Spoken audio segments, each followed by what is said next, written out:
Welcome to Not Milk Never Milk. Subscribe if you're lactose intolerant. You start by getting the hardware ready. Put the Arctis Nova Pro on, confirm it's charged and connected via the base station or USB-C. Once done, open SteelSeries GG.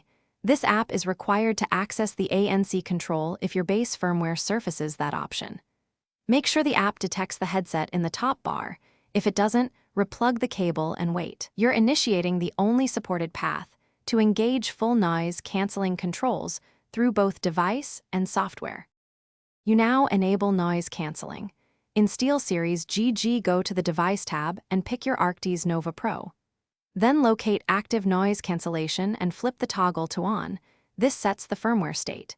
If you prefer hardware control, press the ANC button on the base station or the headset's ANC rocker. This mirrors the app state. Adjust the ANC intensity slider in GG if available, because higher levels increase isolation but may change battery life. Make sure the app and headset read the same ANC status. You finish by confirming the system. Check the app's indicator or the headset/base LED to ensure ANC is active and play ambient audio to verify reduction. If ANC seems weak, toggle ANC off then on and try the intensity slider again. If ANC won't engage at all, update the headset firmware in SteelSeries GG, then reboot the base and headset and reconnect. This resolves most communication errors.